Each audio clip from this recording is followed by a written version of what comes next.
On January 26, 1700, one of the biggest earthquakes in history hit off the coast of the United States. It had a magnitude of 9, which puts it in the top 10 most powerful earthquakes ever recorded. This earthquake triggered a huge tsunami and changed the coastline all the way from southern British Columbia down to northern California forever. Back then, the area wasn't very populated, but thanks to some clever research, scientists figured out exactly what happened that day by looking at old geological records, tree rings, and even some history from Japan. On the same day as the earthquake, a massive tsunami also hit Japan's eastern coast. For a long time, no one connected the two, but in the 1980s and 90s, researchers realized the tsunami in Japan had been caused by the earthquake in the Pacific Northwest. They were also able to pinpoint the exact day, January 26, 1700. They even found old trees in coastal Washington that had all perished around the winter of 1700, which matched up perfectly with the timing of the earthquake. The earthquake came from the Cascadia subduction zone, a fault where the Juan de Fuca plate slides under the North American plate. This fault stretches about 700 miles, from northern Vancouver Island in British Columbia to Cape Mendocino in California. The pressure from the moving plates builds up over time, and eventually, another big, devastating earthquake will hit the same region. It's just a matter of time. By looking at the geological records, past tsunami deposits, and signs of land level changes, scientists can figure out how often these huge earthquakes happen. Emergency planners have been preparing for the next big quake, often calling it the big one. Scientists believe earthquakes in the Cascadia subduction zone happen every 200 to 1,000 years. And since the last major one was over 300 years ago, the Pacific Northwest is definitely due for another. When it happens, the earthquake is expected to be as big as the one from 1700. But this time, it'll affect around 15 million people. The devastation will be severe. Buildings will collapse, roads and runways will crack, and bridges will fall. Communication in and out of the area will be cut off. But the worst part? The earthquake will trigger a massive tsunami that might hit parts of the Washington coast in as little as 10 minutes. It's not a matter of if, but when the Cascadia subduction zone will break. When it happens, it will be the worst disaster the US has ever faced. Worse than the Hurricane Katrina or Superstorm Sandy. It'll impact an enormous area, stretching from southern British Columbia all the way down through Oregon to northern California. That means millions and millions of people will be affected. Fairchild is considered a backup staging area for handling the aftermath of the earthquake, with Grant County International Airport in Moses Lake being the main one.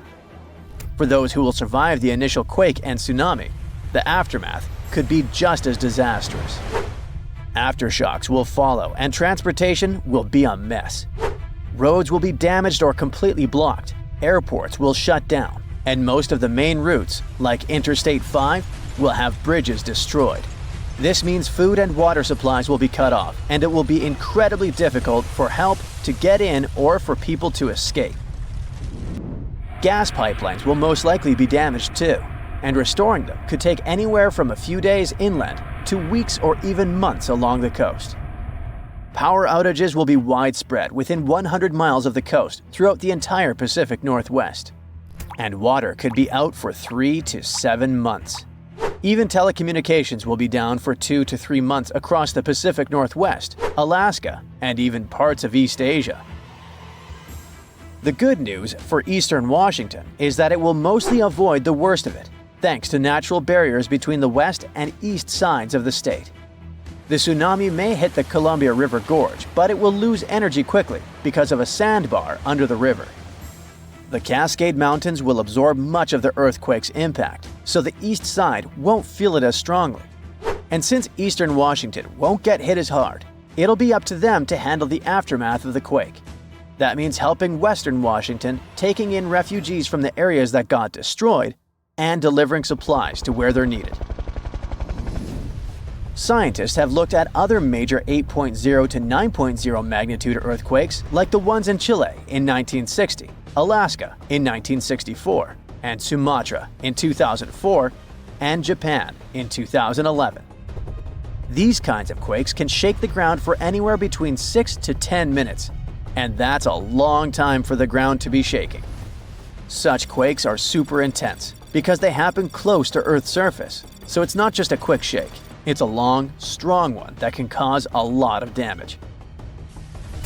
If the Cascadia earthquake and tsunami were to hit tomorrow, over 13,800 people could lose their lives, and about 107,000 people could be injured. The economic toll in Washington, Oregon, and California could top 70 billion. To put that into perspective, we can compare these numbers with some other major earthquakes. In Chile's 1960 earthquake, about 1,650 people lost their lives. The 1964 Alaska quake resulted in around 140 lives lost. The 2004 Sumatra earthquake and tsunami took the lives of an estimated 280,000 people. And the 2011 Japan earthquake and tsunami caused over 20,000 casualties. Authorities know about the dangers of the Cascadia fault, but even with all the planning, no one can say for sure what will be needed when the big quake hits. Right after the earthquake and tsunami, the areas outside the immediate disaster zone won't be able to help much because roads and airports will be destroyed, and resources will be limited. How can we deal with this kind of disaster and its effects? We don't have all the answers yet. Right now, let's focus on the Cascadia subduction zone. It's a huge fault line that stretches about 620 miles from Vancouver Island to Cape Mendocino in California, sitting about 93 miles off the coast. It's like one tectonic plate is slowly sliding under another. When the plates are close to the surface, about 18 miles deep or less, they get stuck because of friction, kind of like pushing two rocks together. Over time, this creates a lot of pressure. When the pressure finally becomes too much, the plates slip, causing a massive earthquake. This is called a megathrust earthquake, and it can be huge. Below the area where the plates are stuck, there's a zone where the plates move really slowly. We're talking about just a few inches every few months. This slow movement helps to release some of the pressure, but it also builds up more pressure on the parts of the fault that are still stuck. This means that over time, it increases the chances of a huge earthquake happening. These massive quakes, called Great Subduction Zone earthquakes, can be stronger than magnitude 8.5. Megathrust earthquakes are the biggest earthquakes that happen. They can go over a magnitude of 9.0, which is insanely powerful. Just to put it in perspective, a magnitude 9.0 earthquake releases 1,000 times more energy than a 7.0 and 1,000,000 times more energy than a 5.0. These earthquakes happen when a lot of pressure builds up in a part of the fault that's locked, which means the plate can't move past each other. When that pressure gets too high, the fault finally ruptures, releasing all that built-up energy in one massive shake. The Cascadia subduction zone is super long. That's why if it were to rupture all at once, it could produce a large earthquake. Scientists have studied this region and found that about 18 miles below the surface, the fault is completely locked. The plates there aren't sliding past each other. But deeper down, the plates start to slide more smoothly, causing less friction. This is important because it tells us how much stress is building up in that locked zone, and how it could eventually lead to a major earthquake. A magnitude 15 earthquake has the potential to completely destroy our planet and evaporate all the water in a matter of seconds, leaving Earth uninhabitable. Over 500,000 earthquakes happen annually, but none have a magnitude of 15. 90% of quakes occur in the terrifying Ring of Fire zone located around the Pacific Ocean. The ground there is like jello. It shakes almost constantly. The most powerful earthquake to have ever struck Earth had a magnitude of 9.5. That much power can lengthen or shorten the day. But there's probably an earthquake in the confines of your own home now caused by a speck of dust landing on a table.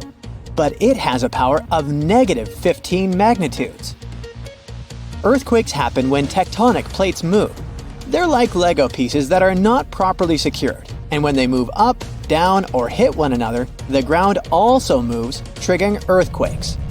This tectonic energy acts like a battery. It stores energy for a long time, up to 500 years. When this stored energy is released in a sudden burst, the consequences are horrifying.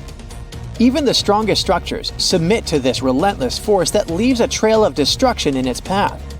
In some instances, earthquakes can even trigger tsunamis, amplifying the chaos. Such a crazy amount of power can split the ground open and cause severe damage. The strength of an earthquake is measured by the Richter scale, but now it's being replaced by the moment magnitude scale. When there's an earthquake, we hear about how strong it is. It's usually from 1 to 10. Luckily, we haven't had a Richter scale earthquake yet. The most powerful earthquake to have ever happened in modern history occurred in Chile in the 60s. It was around 9.5 on the Richter scale, and it altered Earth's rotation and messed up the length of the day by around 2 milliseconds. It also triggered a massive tsunami and affected a vast area of 155,000 square miles. The Richter scale doesn't actually have a limit. Still, anything above 25 doesn't need measuring, because if that ever happened, we would simply turn into dust, and nobody would care to measure this disaster. As we said, the strongest earthquake had a magnitude of 9.5. If this magnitude had been just 0.5 stronger, it would have created a ruptured line 2,174 miles long. That is almost 7 times the size of Wyoming. A magnitude 11 earthquake would create a crack halfway around the world.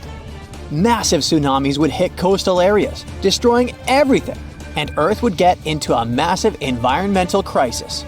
If you love hiking, you would have new mountains to explore, created by the terrifying earthquake. Even the temperature would increase because of volcanic eruptions and the resulting greenhouse gases. It would turn our planet into a hot oven. The safest places would be far away from any buildings, seas, oceans, and mountains where there would be a low chance of a landslide. Countries unprepared for earthquakes would be totally destroyed, and cities would turn into piles of rubble and dust. Going up on the Richter scale would only make things worse. But don't worry, an earthquake of that power is impossible. Earth's crust doesn't have enough energy to produce such earthquakes. But there is something that has much more power and can produce mega earthquakes. Asteroids are powerful enough to destroy our planet, as we all know from the dinosaur era. That asteroid was around 6 miles long, and it caused massive damage to the planet.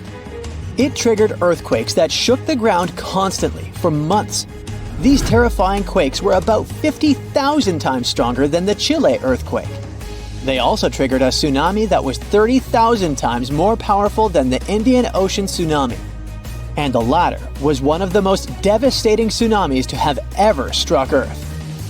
The earthquakes caused by the asteroid had a magnitude of 11, making it the most powerful and scariest natural disaster ever. And let's hope it stays that way. The Indian Ocean tsunami affected only certain areas of the world. Meanwhile, the asteroid tsunami affected every part of the world and had 33-foot-tall waves. Even if you had traveled to the most remote place on Earth, you wouldn't have been able to hide from this Grim Reaper. A 15-magnitude earthquake wouldn't be 15% stronger than the Chile earthquake. The scale doesn't work like that. It would be around 100 million times more powerful than a 9.5 magnitude quake. It could make all the water on Earth evaporate, leaving us devastated and without any H2O to survive. All ecosystems would collapse, all food chains would be broken, and only some super strong bacteria would probably survive the impossible. That is only a fraction of the frightening things that could happen. The ocean is like the AC for our planet. Without it, Earth would be super hot. The ocean also serves as a shield from the sun's powerful rays. It acts as a heat absorber and cools Earth. Scientists think that the most dangerous thing would be the inability of Earth's crust to survive the violent shakes of the 15-magnitude earthquake. If our planet miraculously survived and didn't turn into dust, there would be massive openings in its crust. The ground would become gelatinous. It would randomly move up, down, left, and right, and no building would survive that. Our civilization would be brought back to the Stonehenge era. Tectonic movements like this are devastating. A similar thing happened in Japan when tectonic plates moved 165 feet from each other and then snapped back together, creating a 9-magnitude earthquake. No place on Earth is immune to this bone-chilling natural phenomenon. Still, certain places have higher chances of being destroyed than others, like the Ring of Fire, where 90% of earthquakes happen. This is a place where earthquakes are almost everyday occurrences. The Ring of Fire is located in the Pacific Ocean. It forms a ring around the continents that surround the Pacific. There, several tectonic plates meet, creating highly unstable ground. To make the problem much more terrifying, 75% of active volcanoes are located in this area. 90% of dormant volcanoes are also there, making this place extremely dangerous. Scientists carefully study this region to find a way to predict when the next earthquake might strike. The Ring of Fire is not the only place at risk of earthquakes. In California, along the San Andreas fault line, 2 tectonic plates have been storing power for more than 200 years. The San Andreas fault is 715 miles long and has the potential for a massive earthquake. This region has its fear of violent earthquakes like the one that happened in San Francisco in 1906. It had a magnitude of 7.8 on the Richter scale. Scientists' predictions are terrifying. They say that the chance of a 6.7 magnitude earthquake is very high in the area. If all hell starts to break loose, you should know how to survive. Avoid anything that might fall on you, like windows, closets, or unstable ceilings. The official phrase from emergency experts is drop, cover, and hold on. Stay low to the ground. Hide under something stable like a table, and remain there until the shaking stops. Make sure to stay in your shelter for another minute or two, just in case there are aftershocks or loose debris. Use your nose and smell for gas. If you do smell it, don't turn the lights on or do anything that might ignite it. Stay strong and be safe. The strongest earthquake ever to strike east of the Mississippi River that happened over 200 years ago was never over, according to some scientists. Most earthquakes last seconds to minutes, and the official record breaker so far is a silent one in Sumatra that was going on for 32 years. This slow slip event triggered a massive quake and a tsunami. So if it's true that the New Madrid earthquake is still sending aftershocks, we'll have a new top name for this sad list. The earthquake started in December of 1811 with a powerful quake in a sparsely populated part of northeast Arkansas. They felt the shaking almost 1,000 miles away in the White House, and the tower bells were ringing in Boston, even further away. It even made the mighty Mississippi flow backward for a few minutes over new waterfalls formed by shifted ground. The town of New Madrid, Missouri, completely disappeared in the disaster. The Earth wouldn't stay still until the end of January the following year, when things got serious again. A massive quake hit, this time near the junction of the Ohio and Mississippi rivers, right in the Missouri boot heel. Geologists believe it was a rupture on the New Madrid fault, putting even more strain on the nearby Reelfoot fault. Just when people thought it couldn't get worse, another 2 weeks of trembling passed, and the Reelfoot fault snapped deep beneath New Madrid. Down in Tennessee, about 15 miles south of New Madrid, the ground uplift created Reelfoot Lake. Steamboats were chugging along the river, with thousands of trees floating and acres of woods torn apart by the quake. In St. Louis, Missouri, which is 160 miles away, buildings were badly damaged, and chimneys fell in Cincinnati, Ohio, 400 miles away. People all the way in Montreal, Canada, over 1,000 miles away, felt the earthshake. Seismologists have registered about 200 small earthquakes in the New Madrid seismic zone every year since 1974. Some researchers believe that up to 30% of those were aftershocks from those big quakes back in 1811 and 1812. In parts of the US where there's not much tectonic action going on, these aftershocks could keep rumbling for years, maybe even centuries, after the big ones hit. Aftershocks are the Earth's way of releasing all that built-up stress from the main quake. When the ground shakes from the first earthquake, it puts a lot of pressure on the rocks nearby. And when those rocks can't take it anymore, they crack, causing even more shaking. That's the aftershock. And they can be pretty intense, especially right after the main quake, but weaken over time. Not all scientists agree that contemporary earthquakes have to do with those from 200 years ago. We mostly associate faults with those lines where Earth's plates meet. But there's a whole network of those right under the center of the North American plate. They're like relics from 750 million years ago, when North America was part of a supercontinent called Rodinia. When Rodinia started to break up, it left behind these rifts, weak spots in the Earth's crust that run deep beneath the modern Midwest. It could explain the earthquake action. An international team of geologists decided to take a fresh look at 3 major earthquakes that shook North America and end the debate. They used a new math method called the nearest neighbor. It says that if earthquakes are too close in space, time, and magnitude to be independent background events, then one is assumed to have triggered the other. Depending on how you look at the numbers, somewhere between 10 to 65% of the recent quakes in the region could be aftershocks of those historic earthquakes. And a huge quake that hit Charleston, South Carolina at the end of the 19th century might explain up to 72% of the earthquakes in the area since then. But not all places are the same, so the scientific debate continues. In 1774, British explorer James Cook noticed a glow in the distance. It was the volcano of Mount Yasur in Vanuatu. This bad boy had been spewing lava and ash ever since, and it's quite likely that it's been doing that for way longer. The volcano has been sitting at alert level since October 2016, which means things are really unsettled around there. They've even marked off a 2,000-foot radius around the crater to keep people safe.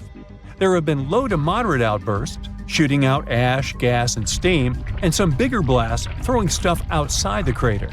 Satellite images have picked up on some hotspots of sulfur dioxide plumes, showing that Yasur is still cooking up a big storm down there. Stromboli, one of the volcanic islands near Sicily, officially has the Guinness World Record as the longest continuously erupting volcano. It has been putting on a fiery show for over 2,400 years straight. Ancient sailors nicknamed it the Lighthouse of the Mediterranean. Most of the time, Stromboli's just spitting out spatter, but every now and then it throws in some lava flows or shoots up some moderately high fountains. Sometimes you might even catch a glimpse of steam-driven outbursts.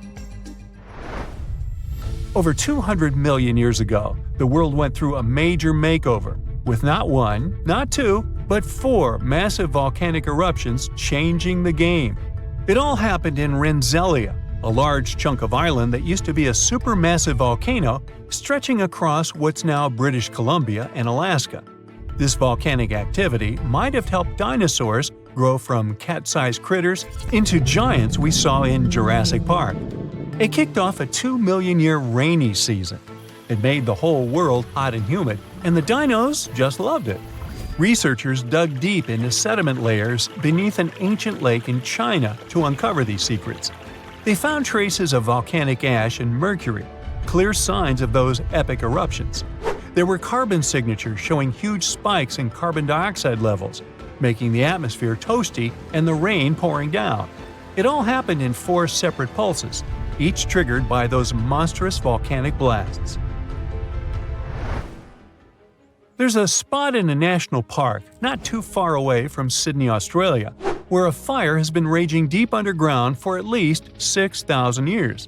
They call it Burning Mountain, and it's a coal seam fire, burning its way through a layer of coal beneath the Earth's surface. Once these underground fires start, they're pretty much impossible to put out. This ball of fire is up to 30 feet wide and extremely hot, but there's no flame, It's smoldering. The fire has been creeping along at a pace of about 3 feet per year. A local farmer first spotted it in the 19th century and thought it was a volcano. The people who have lived here for ages believe this place is sacred. They've used it for cooking and crafting tools, and tell that it started from a widow's tears or the torch of a hero. But experts think it could have been a lightning strike or coal heating up like a summer barbecue from the interaction with oxygen. Some say it might have been burning since before the dinosaurs roamed the Earth. No one knows exactly how long this mountain will burn or in what direction it'll move. Right now, the coal has enough oxygen to burn for centuries or even millennia without human intervention. The fire is heating up the mountain like a giant oven, making it crack and crumble, inviting in more oxygen to feed on. Even if humans decide to take action, these coal-seam fires need truckloads of water and liquid nitrogen to tame them. Several years ago, explorers noticed that the smolder was creeping close to a cliff overlooking a little river. And depending on what the coal seam decides to do next, we could see some dramatic changes here in the coming decades. There could be flames with much more heat, or the coal seam could go deep, extinguish itself, and smolder out. It happened in Iceland on Friday, March 19, 2021 at 8:45 p.m. About 20 miles southwest of the capital.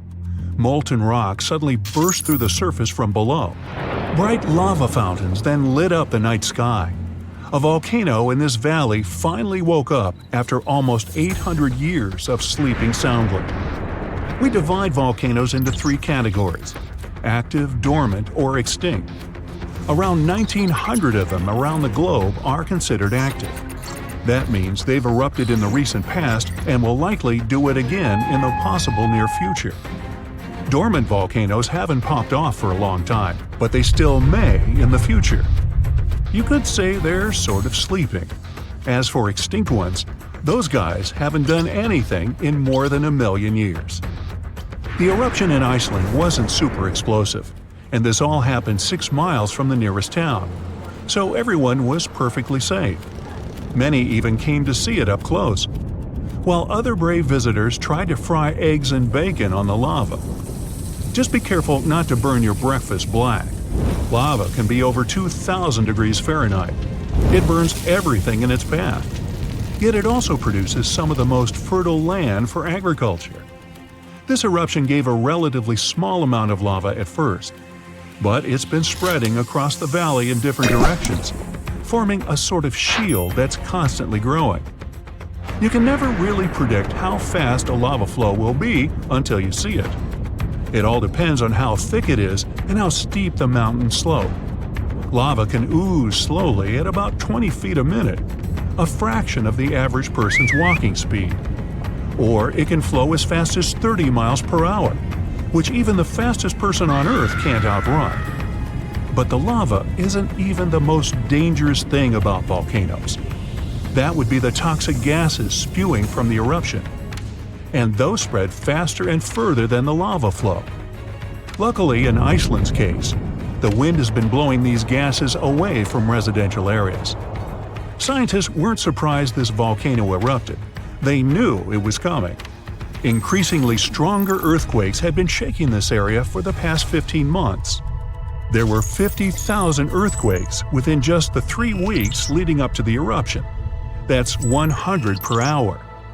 The volcano has been active since March, and geologists say this could last for weeks, months, years, or even decades of constant eruptions in the area. Mount Shasta is in the top 5 most dangerous volcanoes in the U.S., so geologists are keeping a close eye on it. The last eruption was in 1250. I wasn't around then, but this volcano erupts every 600 to 800 years. Which means tick-tock, we're due any day now. About an hour from Portland, Oregon, there's an active volcano that last erupted in the 19th century. Next time it goes off, scientists think it'll produce larger amounts of ash and dust. This could cause an electrical blackout and make water unsafe to drink in the area. But the experts pay close attention to Mount Hood. They'll be able to give plenty of warning so people can react in time. Kilauea is one of the most active volcanoes in the world. It's been erupting almost constantly since 1983, making it also one of the longest eruptions known on Earth. It's the youngest land volcano in Hawaii. Volcanoes can take thousands of years to form, but others can pop up practically overnight.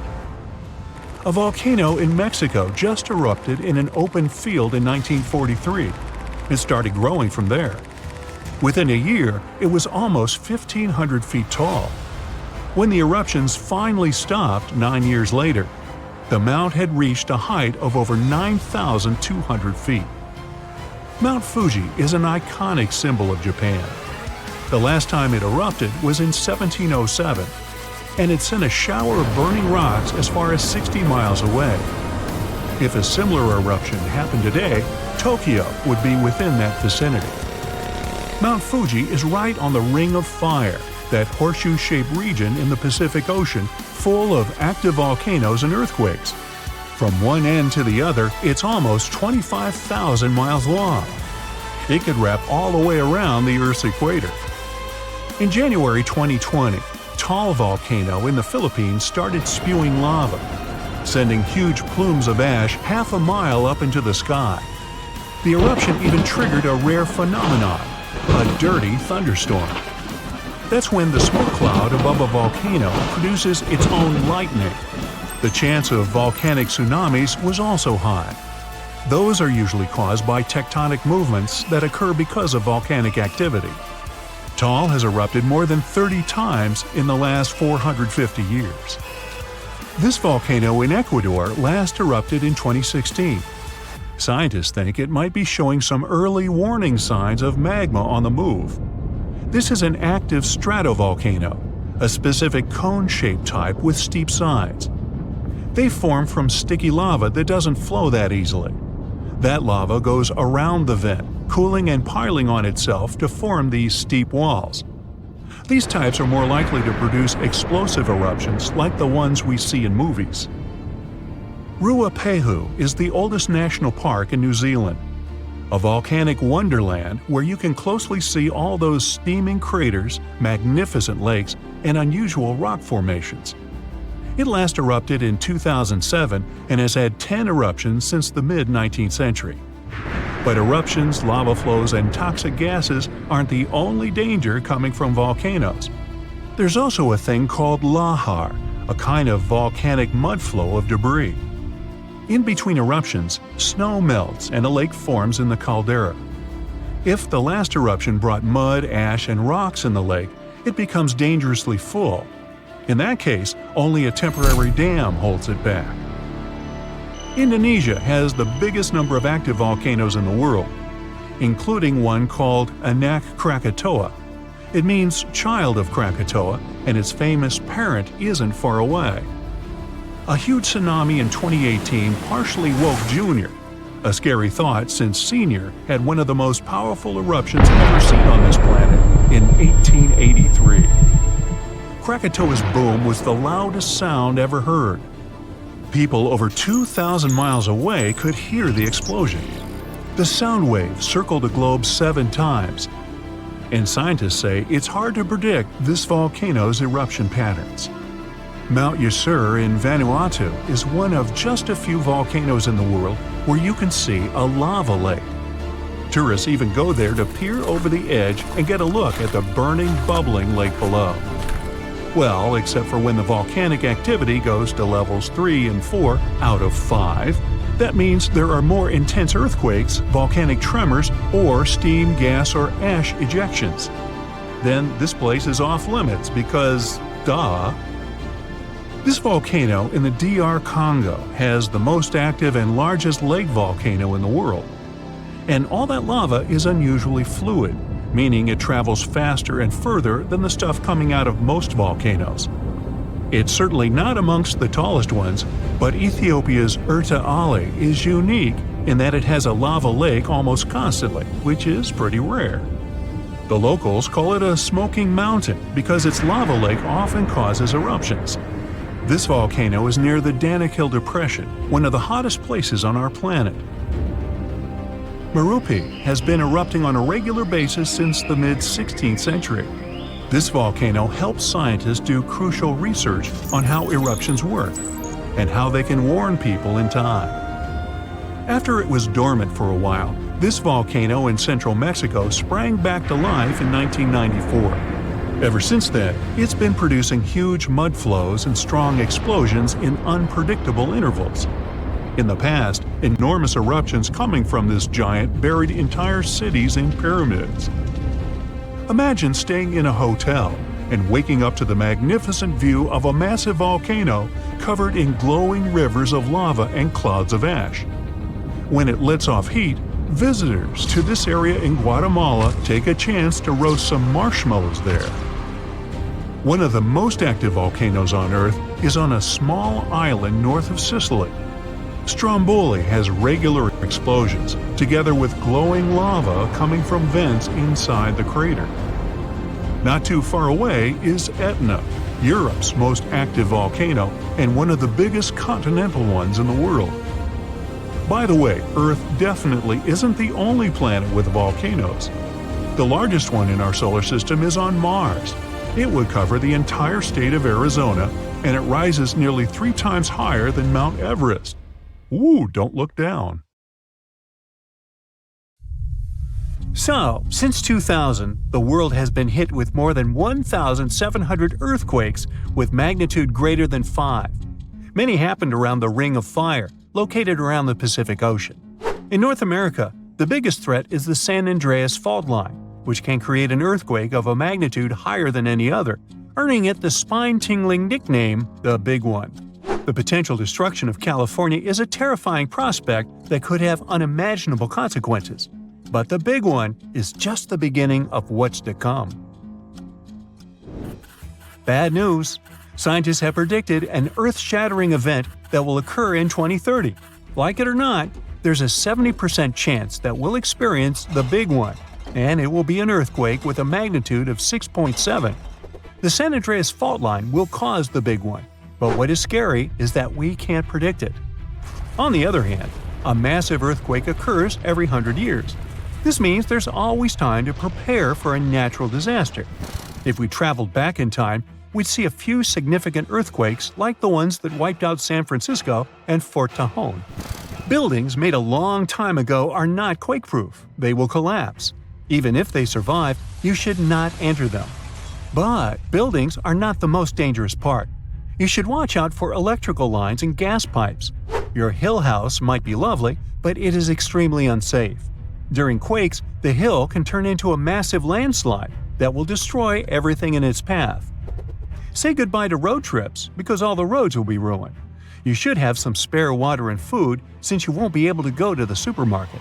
This disaster won't be cheap.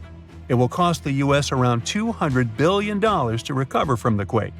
At least the earthquake will not trigger tsunamis. But there's something that can cause more damage than the big one. The notorious Cascadia subduction zones start in California and ends up all the way in Vancouver, Canada. The San Andreas fault line is nothing compared to this zone. It can wipe the whole coast off the face of the Earth, an example of hyperbole. Subduction zones are tectonic plates forced to be one under the other and constantly pulling apart. One is called the North American Plate and the other is the Juan de Fuca Plate. Zones like these are not to be messed with, since they are terrifying hotspots for earthquake activity and extremely dangerous because they cause massive underwater quakes. But they are underwater, so what can they do to us? Well, they can cause giant tsunamis, flooding cities, and destroying the coastline. Right now, the most active zone is the Ring of Fire. The Cascadia zone might be less active, but it is like a sleeping beast that can wake up and destroy everything in its path, causing a groundbreaking earthquake. The last time all this stress was released was in the year 1700. Unlike the San Andreas quake, this one will cause massive tsunamis and much bigger shocks.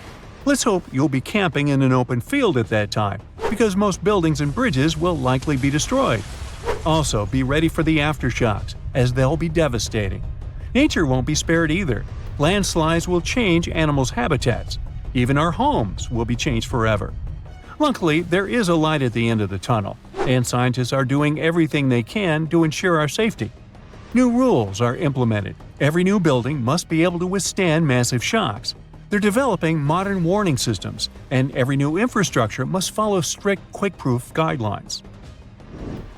The Juan de Fuca and the North American plates are locked together, but they won't stay like that forever. When they unlock, get ready for a massive shake. The closer you are to the epicenter, the more damage you'll experience. But even if you are lucky to be far away, you may still feel the ground shaking for some time. Now, if we compare the Cascadia subduction zone and the San Andreas fault, we'll see how much more dangerous the Cascadia zone is. In 1994, there was an enormous 6.7 magnitude earthquake in the Northridge area, close to the San Andreas fault. Sadly, many people didn't make it, and some were injured. Back then, buildings were not strong and earthquake-proof, and many of them were damaged. The Cascadia subduction zone can potentially cause a magnitude 9 earthquake.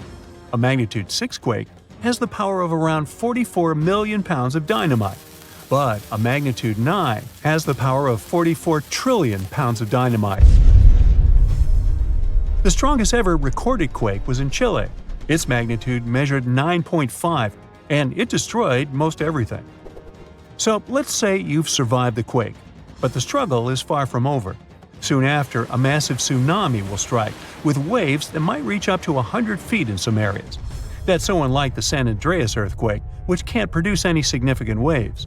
So say goodbye to your beautiful garden, since salt water will destroy trees and plants, changing the environment for a period of time. The only positive thing will be you won't need Halloween decorations, because all those dried-out trees will resemble a ghost forest. The combination of waves, quakes, and the sheer size of the area will make this natural disaster much more dangerous than any caused by the San Andreas fault or the so-called Big One. A quake similar to this happened around 300 years ago. Many more have been recorded in the past 3,500 years, proving that they continually occur every 400 to 600 years. So, technically, we have around 100 to 300 years before the next big one hits. We still have no idea how exactly the Cascadia subduction zone works, because we discovered it in 1970. This zone is super scary because it can cause big earthquakes. It was found by accident when researchers studied the Ring of Fire. They wanted to know if this area had caused any trouble in the past years, and the proof was under their noses. In Washington, there is a horror forest where nothing has been growing for years. When researchers tested the soil, they found a tremendous amount of salt. They put 2 and 2 together and concluded that a massive tsunami had been the reason. Experts still didn't know when the forest was destroyed. But Japan kept records of a gigantic earthquake that had a similar effect. It was the one that happened in the year 1700. There is a 1 in 3 chance that the next one will occur in 2050. You must know how to survive the Canadian earthquakes and make it out unscathed, so listen carefully. Those who live in this area have almost no experience with earthquakes like this one. Surviving the quake is relatively easy, but the tsunami coming afterwards is the real danger. After the shake, find the highest ground and go there. Only bring the essentials, like food and water. Yeah, leave your baseball card collection at home. After the first hit, don't try to go down. Seismologists say that most likely there will be a few more waves, and they have proven this. On the 22nd of May, 1960, seismologist Jerry Eston and his 4 friends went to Hawaii to see an expected tsunami that was to happen around midnight. They set up their gear on Wailuku Bridge with an escape route planned. This bridge had been destroyed in the previous tsunami, but the new one was much taller and better. After midnight, the water was 4 feet above the average level. The second wave hit a half hour after midnight, and the water rose another 9 feet by 1 a.m. The water started going down and dropped by 7 feet, but the horror was far from over. Next, they saw a wave that was around 20 feet tall. This shows us that tsunamis are unpredictable, and we should listen to experts to stay safe. Around 2,500 years ago, an earthquake completely changed the course of one of the largest and most famous rivers on the planet, the Ganges. Now, it's normal for rivers not to sit in one place, so if you live next to one, it could also just disappear without a trace or flood the whole city one day. In the case of the Ganges River, a supermassive earthquake became the reason for this dramatic change. Scientists say it might happen again, and it would be a huge problem for millions of people who depend on this river. The Ganges River starts as small streams in the Himalayas and travels a long way, over 1,500 miles. Along its journey, it meets other big rivers before all the water flows into the Bay of Bengal. The Ganges has the largest delta in the world among all rivers. Just like many other rivers in the region, it slowly changes its path over time. These changes, if they happen when a river wears away its banks, usually takes a long time, sometimes decades.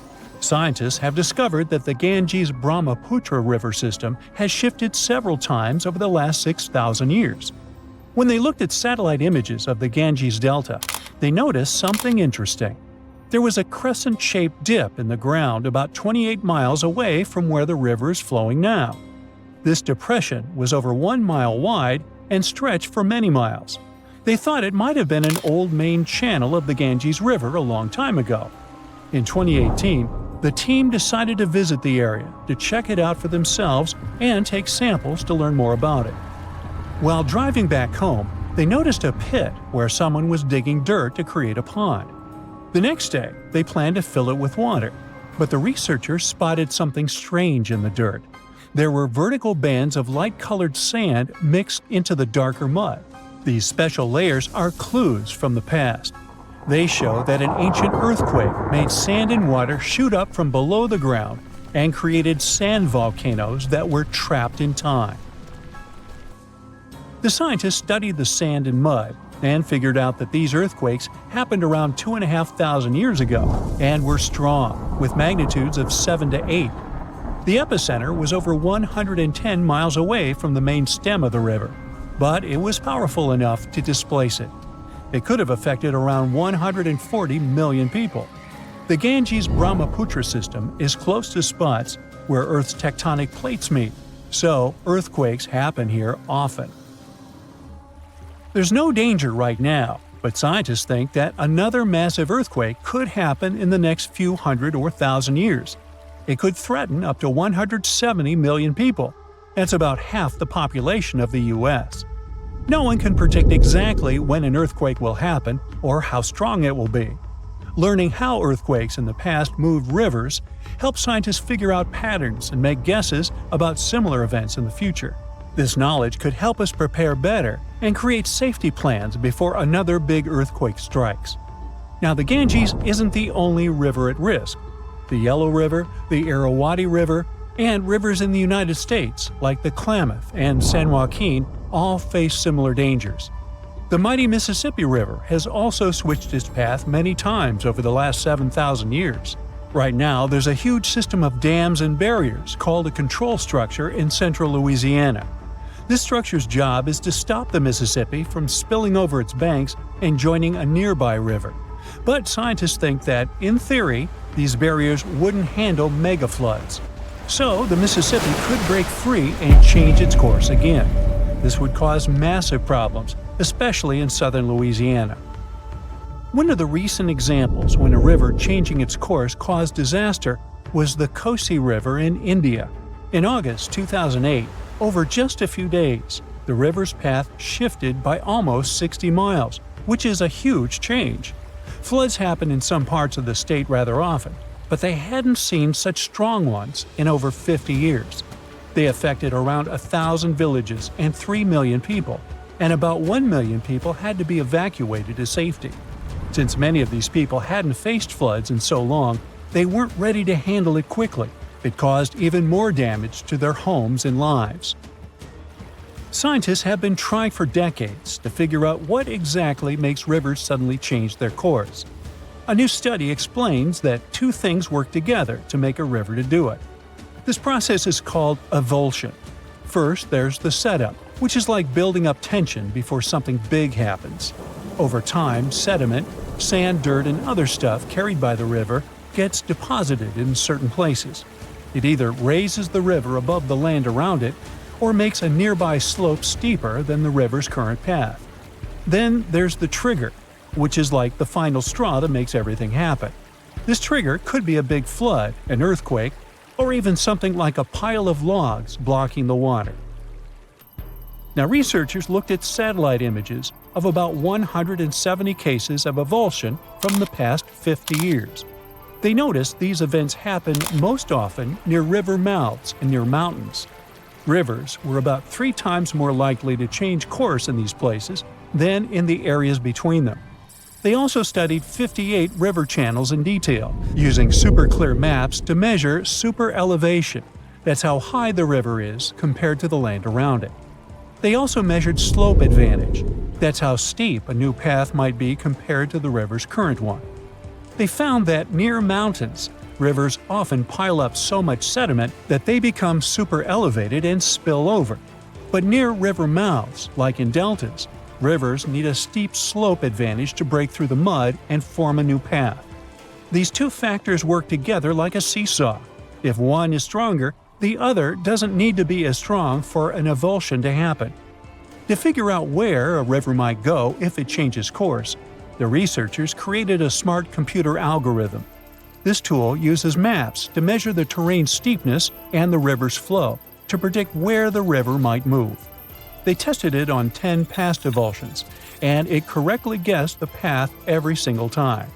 Scientists hope they could use these findings to protect people living near rivers from sudden floods. Rivers changing course played a big role in creating one of the first organized administration systems in the world. Scientists found clues for this in the territory of ancient Mesopotamia. This name means the land between two rivers, and it was between the rivers Tigris and the Euphrates. People living there relied on these rivers for water, food, and transportation. Scientists wanted to figure out how these sudden changes in these rivers affected ancient people. To do this, they used 2 kinds of maps.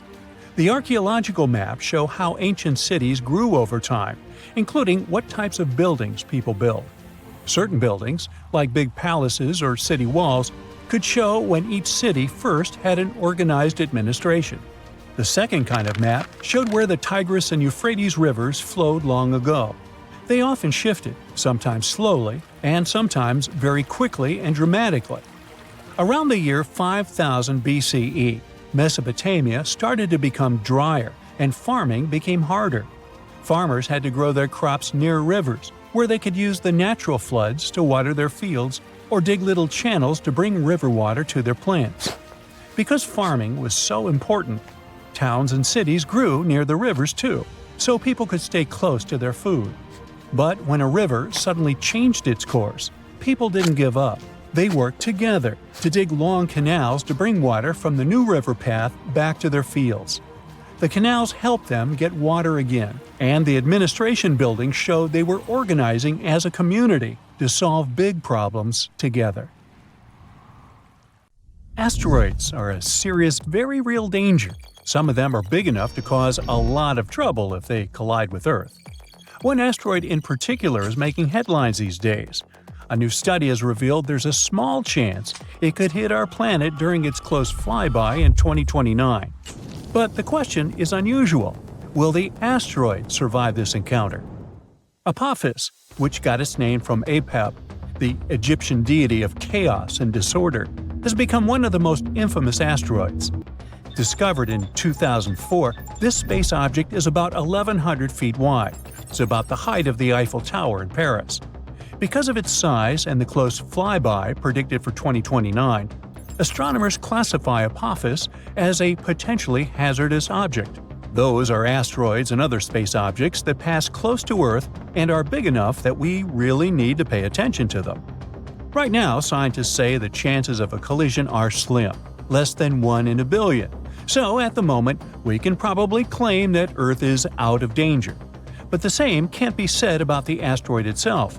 When Apophis passes close to Earth in 2029, our planet's gravity is likely to shake it so violently that it may experience something like an earthquake, a cosmic asteroid quake, if you will. The stress from this gravitational force will probably cause parts of the asteroid's surface to crack off and fly into space.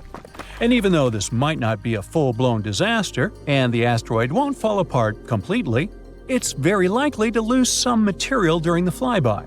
Some of this debris might just stick around in orbit, while other bits could fly off into deep space. Over time, this catastrophe could affect Apophis's rotation, causing it to spin differently or tilt in a way it hasn't before.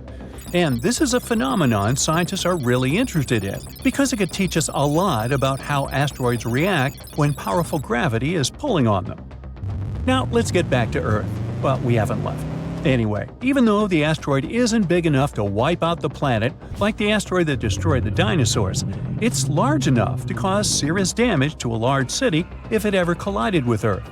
It could mess with the climate all over the planet, too. At the moment, it looks like the space rock will sail past Earth at a distance of around 20,000 miles. It's still worryingly close, but far enough to avoid a collision. To put it in perspective, that's less than a tenth of the distance between Earth and the Moon. So while Apophis likely won't hit us, this flyby could still cause problems for some of the satellites orbiting Earth. They will be much closer to Apophis than we are. The key point is that we can't rule out a risk of a collision in a few more years. As Apophis gets closer, astronomers will keep a very close eye on its trajectory to make sure it doesn't veer off course due to the influence of Earth's gravity. In fact, this gravitational pull could actually cause some serious changes to the asteroid itself. Now, even though Apophis is not likely to cause a global disaster if it were to hit Earth, the consequences would still be pretty severe. The impact could destroy an entire city, and the resulting climate changes could mess with food production for years. It wouldn't be an extinction-level event, but it would still be a huge deal. Now, Apophis is not the only asteroid we need to worry about. Scientists are constantly on the lookout for other asteroids that could potentially cause harm to our planet. Thanks to new technology, astronomers can now track dangerous space rocks from way farther out in space. One cool new method they're using involves studying meteor showers. These showers are actually caused by long-period comets that have been orbiting the Sun for hundreds or even thousands of years. As these comets pass by, they leave a trail of dust and debris, which can end up creating meteor showers when Earth passes through them. Scientists analyze the properties of meteor showers, like their speed, direction, and where they come from. This can help them trace the particles back to their parent comet or asteroid. It's actually a big deal, because it means we might be able to spot potentially hazardous asteroids long before they get close to Earth. The upcoming Legacy Survey of Space and Time project, which is being run out of the Vera Rubin Observatory in Chile, is going to help astronomers track these space rocks from even farther away. Astronomers are going to create a detailed map of the sky and the regions where meteor showers are most likely to occur. It'll help them predict which asteroids might become a problem for Earth in the future, giving us plenty of time to prepare or come up with a plan. But even now, there are many space rocks that can potentially cause a lot of trouble to our planet. Let's look at some of them. Here's the asteroid Bennu. Astronomers discovered it in 1999. This carbon-rich rock is about 1,600 feet across. It's the height of the Shanghai World Financial Center. Didn't you know that? At the moment, this asteroid is the greatest threat to Earth that we're aware of. But don't panic yet. The collision won't happen for a long time. In fact, scientists calculate a 0.037% chance, which is about 1 in 2,700, of Bennu striking Earth on September 24, 2182. I won't be around then. If Bennu does hit our planet, the impact would release so much energy that it would be enough to cause massive destruction in a large region. But luckily, it wouldn't wipe out the entire planet. Still, if Bennu hit a city, the consequences could be catastrophic. NASA's OSIRIS-REx spacecraft has recently visited Bennu and returned with samples, so scientists are learning more about this asteroid all the time. The next asteroid is another one to keep an eye on. It was first discovered in 1950, but wasn't seen again until 2000. Right now, scientists say there's a very slim chance, 1 in 34,500, that it could hit Earth on March 16, 2880, 800 years into the future. So, am I worried? Nah. If it did strike, it would release so much energy it could lead to a global catastrophe. potentially wiping out humanity, or not. Our next asteroid has been discovered only recently. It was spotted in October 2023. It has a very low chance of striking Earth on October 10, 2119. Man, they got it down to the day? Now, if it were to collide with our planet, the impact would release a lot of energy, which would have a devastating effect for large areas. So, while the arrival of this asteroid is a long shot, this asteroid is still worth keeping an eye on. Now, this asteroid is known as a lost asteroid because it hasn't been seen since 2007. No wonder, it has a very uncertain orbit, and we can't predict its movements. NASA says there's a tiny chance, about 1 in 10 million, that it could strike Earth on March 3, 2030. If it did, the energy released would be able to cause huge regional damage. Finally, we've got this space wanderer. On the one hand, it hasn't been seen since 1979. On the other, scientists believe that there's a very low chance that it could hit Earth on December 14, 2113. Mark your calendars. If it did, the impact would cause a lot of damage and devastation, but it would not lead to the end of humanity. Now, in any case, even though the chances of an asteroid hitting Earth are low, the consequences of such an event could be huge. That's why scientists are so focused on studying these space rocks and tracking their movements. Thanks to new technologies, we can track dangerous objects from farther away and catch them earlier. It can give us more time to react and come up with some effective solutions. An earthquake in Indonesia began in 1829 and lasted a mighty 32 years. It reached its climax in 1861 and hit a magnitude of around 8.5. It was caused by the tectonic plates below the island slowly clashing against each other. Researchers discovered that the quake had been building for some time after analyzing the coral in the area. They found it was being periodically exposed to the open air. That was caused by the gradual earthquake moving the land up and down. Scientists call these decades-long silent earthquakes slow slip events. A single lightning bolt can warm the air to around 54,000 degrees Fahrenheit. The heat makes the air expand quickly, creating a shock wave or boom, which we know to be thunder. There are close to 3 trillion trees on Earth. That translates to roughly around 422 trees for every person. Before humans, the number was nearer to 6 trillion. Almost 70% of the Earth's surface is covered by water, which on average is around 2.5 miles deep. 97% of Earth's volcanoes lie underwater, as well as the mid-ocean ridge, a massive mountain range that is over 40,000 miles long. Humans have mined around 190,000 tons of gold from the planet. Experts predict there is around 20% still left to be mined, but this figure is constantly changing. The world's largest active volcano is in Hawaii. Called Mauna Loa, it's over 2.5 miles above sea level. Given that most of it is underwater, the volcano's summit is a staggering 11 miles from its base. That's the same length as over 160 football fields. The highest ever recorded temperature on Earth was a sweltering 136 degrees Fahrenheit.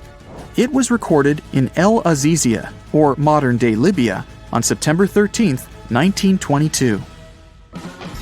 The lowest temperature was a chilling minus 129 degrees Fahrenheit, recorded at Russia's Vostok station in 1983. Earth is the 5th largest planet in the solar system, behind Jupiter, Saturn, Uranus, and Neptune.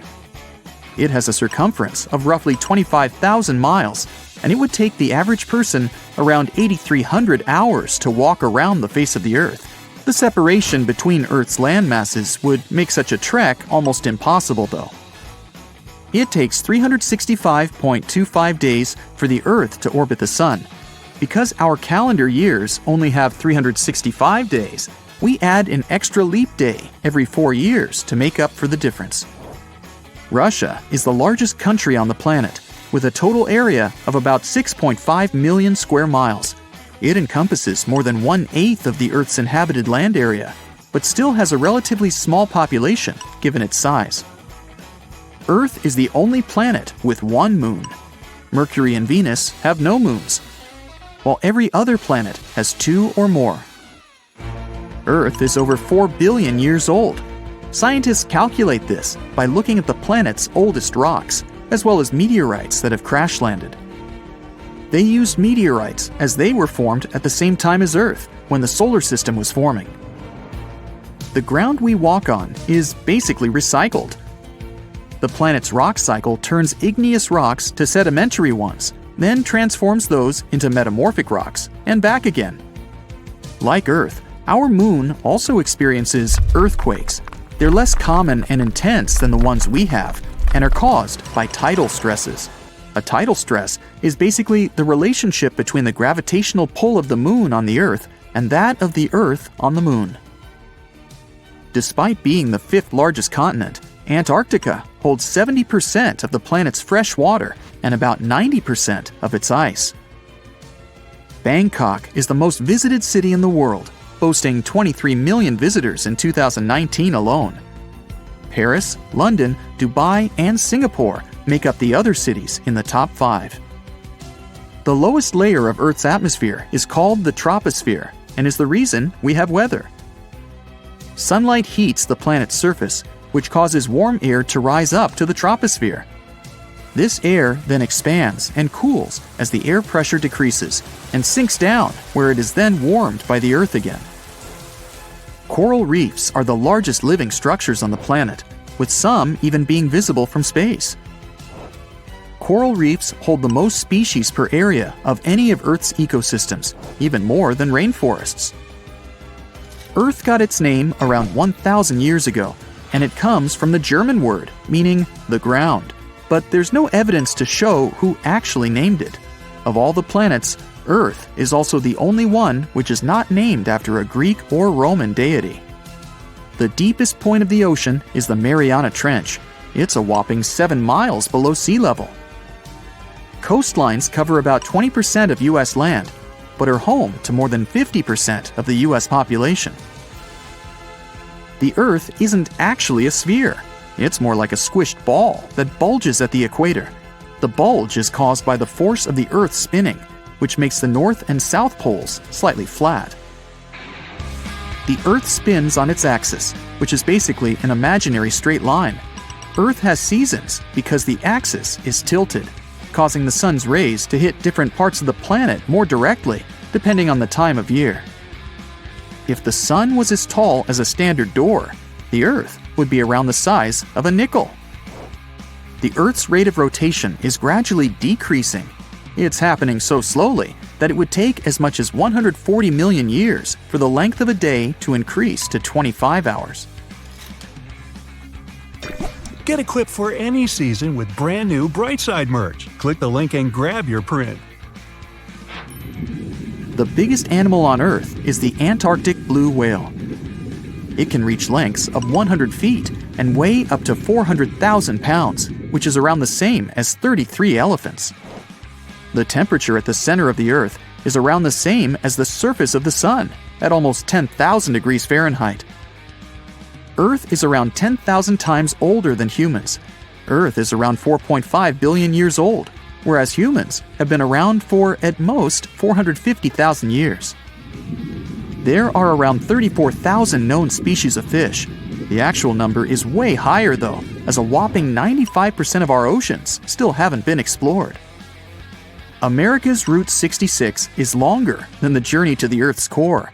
The distance to the core is roughly 2,000 miles. Route 66 is almost 2,500 miles. The Earth is made up of 3 main components: the crust, the mantle, and the core, which is divided into the outer core and the inner core. Scientists have estimated that there are around 8.7 million species on the planet. Out of this, between 1 to 2 million of these species are animals. But roughly 86% of land species and 91% of fish have yet to be discovered by humans. Ancient astronomers used to think that the Earth was the center of the universe. For 2,000 years, they believed the Earth to be static, while other bodies traveled in orbit around us. In 1543, Copernicus published his sun-centered model of the solar system. Earth is the densest planet in the solar system. The density varies across its different crusts, but the planet's average density is just over 3 ounces per cubic inch. Mount Everest is the highest point on the planet. Its peak is the highest altitude above sea level at around 5.5 miles. Each year, 1 septillion crystals of snow fall on Earth. That's a trillion snowflakes. Snow covers about 31% of Earth's land area each year. Of Earth's water, only around 3% is fresh water. The other 97% is salted. Of that 3%, about 2% is frozen in ice and glaciers. So, less than 1% of the planet's fresh water is actually in lakes, rivers, and underground. The world's largest inland body of water, or lake to us normal people, is the Caspian Sea. It has an area of 140,000 miles squared. The world's deepest lake is Lake Baikal in Russia and is 5,300 feet deep. Earth's atmosphere is roughly 78% nitrogen and 21% oxygen, with small amounts of water vapor, carbon dioxide, and other gases. No other planet is believed to have this much oxygen, which explains why Earth is the only planet where life has been discovered so far.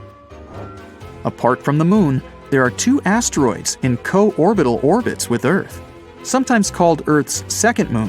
3753 Cruithne is an asteroid that looks like it's following the Earth in orbit, but it's actually following its own path around the Sun. 2002 AA29 is another asteroid which makes a horseshoe orbit around the Earth that draws it close to the planet every 95 years. Around 2,500 years ago, an earthquake completely changed the course of one of the largest and most famous rivers on the planet, the Ganges. Now, it's normal for rivers not to sit in one place, so if you live next to one, it could also just disappear without a trace or flood the whole city one day. In the case of the Ganges River, a supermassive earthquake became the reason for this dramatic change. Scientists say it might happen again, and it would be a huge problem for millions of people who depend on this river. The Ganges River starts as small streams in the Himalayas and travels a long way, over 1,500 miles. Along its journey, it meets other big rivers before all the water flows into the Bay of Bengal. The Ganges has the largest delta in the world among all rivers. Just like many other rivers in the region, it slowly changes its path over time. These changes, if they happen when a river wears away its banks, usually takes a long time, sometimes decades. Scientists have discovered that the Ganges-Brahmaputra river system has shifted several times over the last 6,000 years. When they looked at satellite images of the Ganges Delta, they noticed something interesting. There was a crescent-shaped dip in the ground about 28 miles away from where the river is flowing now. This depression was over 1 mile wide and stretched for many miles. They thought it might have been an old main channel of the Ganges River a long time ago. In 2018, the team decided to visit the area to check it out for themselves and take samples to learn more about it. While driving back home, they noticed a pit where someone was digging dirt to create a pond. The next day, they planned to fill it with water, but the researchers spotted something strange in the dirt. There were vertical bands of light-colored sand mixed into the darker mud. These special layers are clues from the past. They show that an ancient earthquake made sand and water shoot up from below the ground and created sand volcanoes that were trapped in time. The scientists studied the sand and mud and figured out that these earthquakes happened around 2,500 years ago and were strong, with magnitudes of 7 to 8. The epicenter was over 110 miles away from the main stem of the river, but it was powerful enough to displace it. It could have affected around 140 million people. The Ganges-Brahmaputra system is close to spots where Earth's tectonic plates meet, so earthquakes happen here often. There's no danger right now, but scientists think that another massive earthquake could happen in the next few hundred or thousand years. It could threaten up to 170 million people. That's about half the population of the U.S. No one can predict exactly when an earthquake will happen or how strong it will be. Learning how earthquakes in the past moved rivers helps scientists figure out patterns and make guesses about similar events in the future. This knowledge could help us prepare better and create safety plans before another big earthquake strikes. Now, the Ganges isn't the only river at risk. The Yellow River, the Irrawaddy River, and rivers in the United States like the Klamath and San Joaquin all face similar dangers. The mighty Mississippi River has also switched its path many times over the last 7,000 years. Right now, there's a huge system of dams and barriers called a control structure in central Louisiana. This structure's job is to stop the Mississippi from spilling over its banks and joining a nearby river. But scientists think that, in theory, these barriers wouldn't handle mega floods. So the Mississippi could break free and change its course again. This would cause massive problems, especially in southern Louisiana. One of the recent examples when a river changing its course caused disaster was the Kosi River in India. In August 2008, over just a few days, the river's path shifted by almost 60 miles, which is a huge change. Floods happen in some parts of the state rather often, but they hadn't seen such strong ones in over 50 years. They affected around 1,000 villages and 3 million people, and about 1 million people had to be evacuated to safety. Since many of these people hadn't faced floods in so long, they weren't ready to handle it quickly. It caused even more damage to their homes and lives. Scientists have been trying for decades to figure out what exactly makes rivers suddenly change their course. A new study explains that two things work together to make a river to do it. This process is called avulsion. First, there's the setup, which is like building up tension before something big happens. Over time, sediment, sand, dirt, and other stuff carried by the river gets deposited in certain places. It either raises the river above the land around it or makes a nearby slope steeper than the river's current path. Then there's the trigger, which is like the final straw that makes everything happen. This trigger could be a big flood, an earthquake, or even something like a pile of logs blocking the water. Now, researchers looked at satellite images of about 170 cases of avulsion from the past 50 years. They noticed these events happen most often near river mouths and near mountains. Rivers were about 3 times more likely to change course in these places than in the areas between them. They also studied 58 river channels in detail, using super clear maps to measure super elevation. That's how high the river is compared to the land around it. They also measured slope advantage. That's how steep a new path might be compared to the river's current one. They found that near mountains, rivers often pile up so much sediment that they become super elevated and spill over. But near river mouths, like in deltas, rivers need a steep slope advantage to break through the mud and form a new path. These two factors work together like a seesaw. If one is stronger, the other doesn't need to be as strong for an avulsion to happen. To figure out where a river might go if it changes course, the researchers created a smart computer algorithm. This tool uses maps to measure the terrain's steepness and the river's flow to predict where the river might move. They tested it on 10 past avulsions, and it correctly guessed the path every single time. Scientists hope they could use these findings to protect people living near rivers from sudden floods. Rivers changing course played a big role in creating one of the first organized administration systems in the world. Scientists found clues for this in the territory of ancient Mesopotamia. This name means the land between two rivers, and it was between the rivers Tigris and the Euphrates. People living there relied on these rivers for water, food, and transportation. Scientists wanted to figure out how these sudden changes in these rivers affected ancient people. To do this, they used two kinds of maps. The archaeological maps show how ancient cities grew over time, including what types of buildings people built.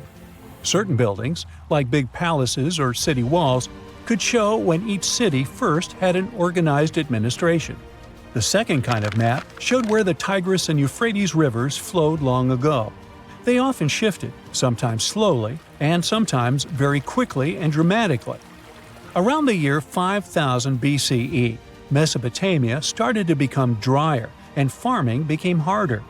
Farmers had to grow their crops near rivers, where they could use the natural floods to water their fields or dig little channels to bring river water to their plants.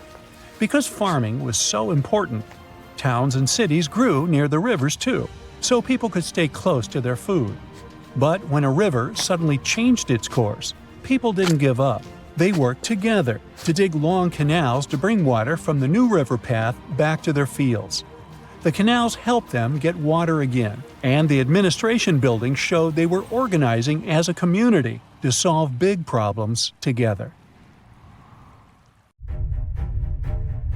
There is a powerful force hiding underground where tectonic plates meet, and one forces another under it. This happens in the Pacific and Indian Oceans. Strain builds over centuries. The tension is unbearable until the megathrust awakens. The Earth shakes with a magnitude that can exceed 9 points, more powerful than any other earthquake. When the seafloor suddenly gets pushed up fast, it sends a huge ripple across the water, and a tsunami of huge force is out. These waves are called teletsunamis, and they cross entire ocean basins, ready to take over coastlines thousands of miles away. The thrust fault stretches over 600 miles. The Earth is not just shaking, it feels like it's tearing apart. This is the power of a megathrust earthquake. Those caught in its path will have to fight for their lives. Japanese authorities recently had to issue their first ever Megaquake advisory. It happened because of a strong tremor on the edge of the Nankai Trough ocean floor zone. In the end, most of the warnings were lifted, and there wasn't much damage from the 7.1 magnitude earthquake. Parts of southwestern Japan started to shake, and the superfast trains in Japan slowed down to stay safe, which made travel slower for everyone. But everyone is staying alert as they know about the risk of a megathrust earthquake that could happen within the next few decades in the Nankai Trough. The tectonic plate under the Philippine Sea is slowly sliding underneath the land where Japan is, moving just a few inches every year. The last big earthquakes from this area happened in 1944 and 1946, both with a magnitude of 8.1. These quakes have caused a lot of destruction in the country. The next megathrust earthquake in the region, if it does happen, could be between a magnitude 8 and 9. Scientists still can't agree on how likely this mega earthquake is to happen, but it could be up to 80% certainty. On the other side of the Pacific, scientists from the U.S. Geological Survey have studied a dangerous area along the U.S. West Coast. It's called the Cascadia Subduction Zone, and it stretches from northern California to northern Vancouver Island in Canada. Over the past 14,200 years, there have likely been at least 30 big earthquakes in this region. One major quake happens every 500 years on average. But for a long time now, Cascadia has been quiet, and it worries scientists. They think this might be because the area is locked, meaning the tectonic plates are stuck together and building up a lot of pressure. Eventually, the part of the seafloor could suddenly break and move by several feet. The shaking would be just 5 minutes, but it would create a powerful tsunami as the seafloor shifts that would last for 10 hours. If it happens, it's going to be the worst natural disaster in the country's history, according to experts. The ground on some inland hills could turn into something like quicksand. This would cause the hillsides to slide and crumble, taking down roads and bridges. Around 620,000 buildings could be badly damaged or even collapse, including about 100 hospitals and 2,000 schools. People in Washington state might have to take care of themselves without help for 2 weeks, finding food, water, and shelter on their own. Scientists are studying slow slip events, where the tectonic plates move very slowly over weeks or months, releasing some energy but not enough to stop a big one. Every time the magnitude of an earthquake goes up by just one number, the energy it releases is 40 times bigger. So we'd need about 1 million small earthquakes every day for 500 years straight to release the same energy as one huge magnitude 9 earthquake. But these small earthquakes might be clues that a bigger earthquake is coming. To better monitor the Cascadia fault, experts are mapping the fault more accurately and adding better monitoring tools offshore. Scientists receive over $10 million to install seismic sensors and seafloor pressure gauges on a fiber optic cable off the coast of Oregon. The goal is to be ready to warn people and potentially save lives when a big earthquake strikes. A sharp megathrust earthquake happened in this part of the world in 1964. It went down in history as the Great Alaska Earthquake and had a magnitude of 9.2. It lasted for more than 4 minutes, making it the most powerful earthquake in the history of the US and North America. The ground shook so hard that it caused huge cracks and landslides. In Anchorage, many houses, buildings, and roads were destroyed because they weren't built to handle such a big earthquake. In some places, the land was permanently changed. For example, the coastline near Kodiak and Hinchinbrook Island was lifted by 30 feet. In other areas, like Gurwood and Portage, the ground sank by 8 feet. They had to rebuild roads higher so they wouldn't be flooded by the time. A huge 27-foot tsunami wiped out the entire village of Chiniga. Many coastal towns were heavily damaged, not just by the earthquake, but also by tsunamis and the fires that followed. After the main earthquake, there were thousands of smaller aftershocks for months. A moderate earthquake of magnitude 4.4 shook Los Angeles in August 2024. Once it was over, the LA Fire Department checked around the city and didn't find any major damage or anyone hurt. In the nearby city of Pasadena, which is close to the earthquake's epicenter, a water pipe burst inside City Hall and everyone had to leave the building. Thankfully, there was no danger of a tsunami. The best we can do to avoid panic in such situations is to be prepared. Japan is one of the places on Earth where earthquakes happen the most because it sits on the edges of 4 tectonic plates. Around 1,500 of these earthquakes each year are noticeable.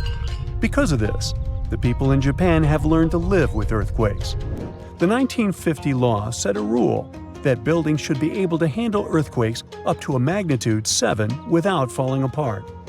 An update 30 years later said that buildings should only have minor damage in such earthquakes and still work as usual. But if an earthquake is even stronger, the law says the building's main job is to not collapse and save people's lives. At the most basic level, buildings are made stronger with thicker beams, pillars, and walls so they can handle shaking better. Another technique is placing special pads made from materials like rubber at the base of a building. Some buildings are even built on thick layers of padding that separate them from the ground completely, which helps protect them during an earthquake.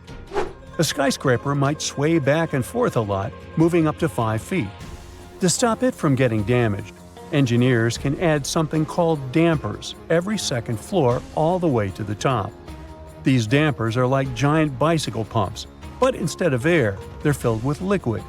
When the building shakes, the dampers push against the liquid inside them. Even though the liquid doesn't squish very much, it can still absorb some of the shaking.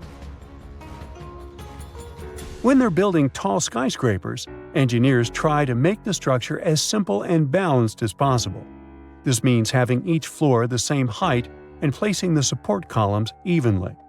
But sometimes, architects who design skyscrapers don't want to make these compromises because they have creative ideas for how the building should look. Then they have to find compromise solutions. For example, Tokyo's Skytree Tower, one of the tallest buildings in the world, is designed in a futuristic style but also includes special features to protect it from earthquakes. It has a central pillar, like in traditional Japanese pagodas, and seismic dampers that help absorb the energy from an earthquake, keeping the building safe.